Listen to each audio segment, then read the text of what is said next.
L-ekonomija ta' Malta matul l-2022 kienet waħda reżiljenti għall-aħħar kif jiġdu ċertifikat wara li ieħor ngħatat Malta minn entitajiet awtonomi bħall-Kummissjoni Ewropea u l-Aġenziji Internazzjonali tal-Klassifikazzjoni tal-Kreditu li perjodikament joħorġu opinjoni analitika tal-kapaċità tal-pajjiżi differenti li jissodisfaw l-obbligi finanzjarji tagħhom u jippubblikawha għall-informazzjoni tas-swieq globali.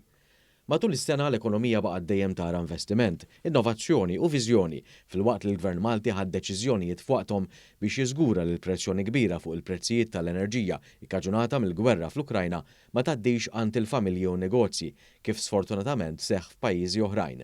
Kienet politika li xhur sħaħ wara li bdiet tiġi implementata f'Malta anke fil-livell tal-Unjoni Ewropea ġie rrealizzat li hija l-aħjar triq f'dawn iċ-ċirkustanzi.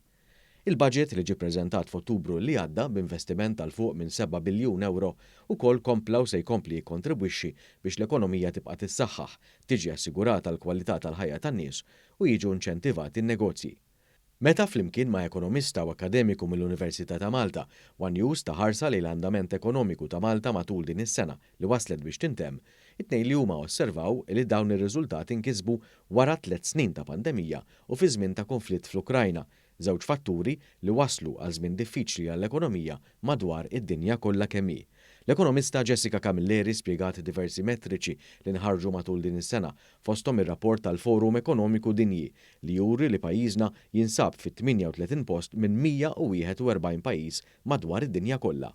Jekk nieħdu digital innovation, pereżempju innovazzjoni diġitali, priorità illi qed ikollu iktar prominenza fl-ekonomiji li tista' tgħid tal-lum il-ġurnata u tal-futur. Aħna ġejna placed 6th out of 27 European economies.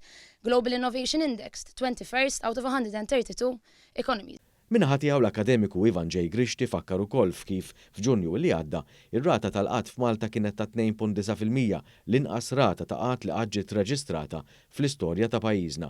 Dan it-tnaqqis fir-rata tal-qatt qed jibqa' jseħħ minkejja l-isfidi internazzjonali bla preċedent, fosthom dik tal-gwerra fl-Ukrajna, il-kriżi dinjija tal-enerġija li din ġabet magħha u l-pandemija.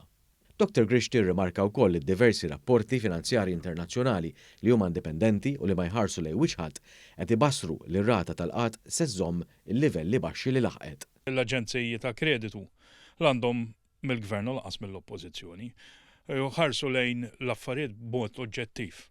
U l-fatt li jkun qed ituna ċertifikat tajjeb tal-andament ekonomiku, allora mhux biss il-gvern imma kwalunkwe anke investitur li jkun qed iħares lejn pajjiżna jara dak ir-riżultat huwa riżultat pożittiv. Minnaħa tagħha l-ekonomista Jessica Camilleri spjegat li għall-kuntrarju ta' pajjiżi Ewropej oħrajn, ir-rata tal-inflazzjoni annwali ta' Malta naqset u kienet fost l-aktar baxxi fl-Unjoni Ewropea. L-ekonomista għamlet referenza għall-investiment b'saħħtu li qed jagħmel il-gvern biex l-inflazzjoni ma tollix rasa.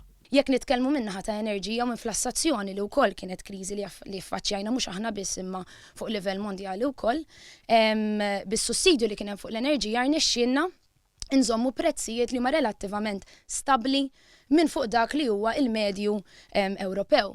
L-ekonomista Jessica Camilleri u l-akademiku Ivan J. Grishti ibassru futur sabiħ għall-ekonomija ta' pajjiżna u jinnutaw li tkabbir ekonomiku għas-sena li ġejja se jkun ħafna akbar minn dak taż-żona tal-Ewro. Dan se jkun il-każ minkejja l-isfidi ekonomiċi internazzjonali li qed iħabbtu wiċċhom magħhom il-pajjiżi Ewropej. Il-fatt li l-ekonomija ħatarġa' tikber u għal-fatt li aħna l-iżgħar pajjiż fl-Unjoni Ewropea ħankunu sejrin aħjar minn sħabna fl-Unjoni, da jawgura tajjeb ħaġa l-kaxxa ta' Malta, ovvjament il-gvern ħajdaħħal iktar flejs f'dak li huwa taxxa bolla u vatt.